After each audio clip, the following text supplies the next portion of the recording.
আমার মুখ চেপে বাগানে নিয়ে গেছে, আমার সব জামা কাপড় খুলা লাইছে। সারা দেশে শিশুদের উপর যৌন নির্যাতন যেন বেড়েই চলছে। ঘটছে একের পর এক রোমহর্ষক ঘটনা। কখনো শিশুকে ধর্ষণ করে হত্যা, আবার কখনো ধর্ষণ চেষ্টায় ব্যর্থ হয়ে হত্যার মতো ঘটনা ঘটছে। তবে মহান সৃষ্টিকর্তার ইশারায় এমন যাত্রা থেকে এবার রক্ষা পেয়েছে ফরিদপুরের সালথা উপজেলার ৯ বছরের একটি শিশু। জানিয়ে এলাকাটিতে সৃষ্টি হয়েছে উত্তেজনা। পরে ঘটনাস্থলে ছুটে যায় সালথা থানা পুলিশ। তবে কি ঘটেছিল ওই শিশুর সাথে সে বিষয়ে চাঞ্চল্যকর তথ্য জানিয়েছে ভুক্তভোগী শিশু ও স্থানীয়রা। চলুন দর্শক পুরো ঘটনা জেনে নেওয়া যাক।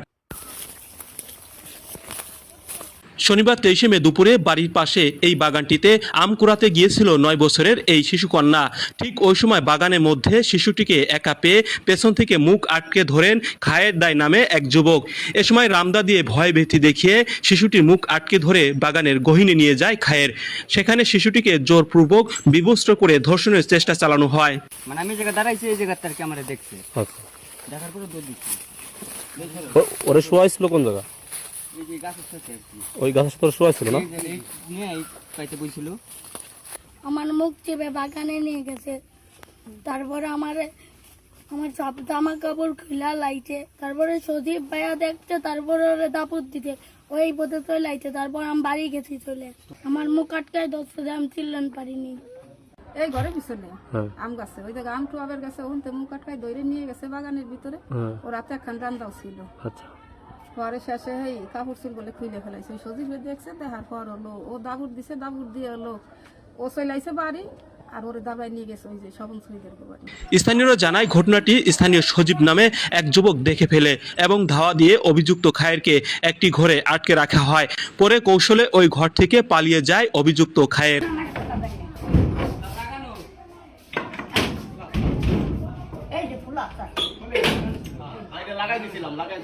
আমি আলো ঘুরে ঘুরে ঢুকছে আর কি। মেন মূলত মানে গাছের পাতার শব্দ পাই, মানে ও আর কি আমার দিকে ফলো নিছে। তারপরে আর কি আমার দেখে ও দৌড় দিয়েছে, ওর দৌড় দেখে আমি ওর দিকে না তাকাই। মানে আপনি কি ওরকে উলঙ্গ অবস্থা পাইছিলেন? আচ্ছা, মানে ওই অবস্থা দেখি তোর দিকে এক নজর এক পলক তাকায় আর কি ওর দিকে দৌড়।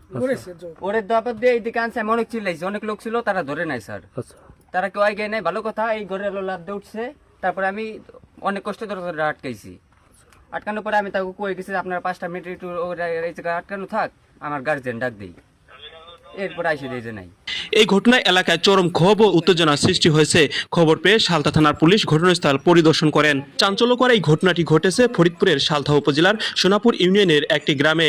ধর্ষণ চেষ্টায় অভিযুক্ত যুবক পার্শ্ববর্তী মাঝহারদিয়া ইউনিয়নের কাকদি পশ্চিমপাড়া গ্রামের মমিন দায়ের ছেলে। ঘটনার সত্যতা নিশ্চিত করে সালথা থানার ভারপ্রাপ্ত কর্মকর্তা ওসি মোহাম্মদ বাবলুর রহমান খান জানান, এ ঘটনায় পর অভিযুক্ত খায়েরকে একমাত্র আসামি করে ওই শিশুটির মা বাদী হয়ে ধর্ষণ চেষ্টার অভিযোগে থানায় একটি মামলা দায়েরের প্রস্তুতি চলছে। তিনি বলেন, অভিযুক্ত ব্যক্তিকে গ্রেপ্তারের জন্য পুলিশ অভিযান শুরু করেছে।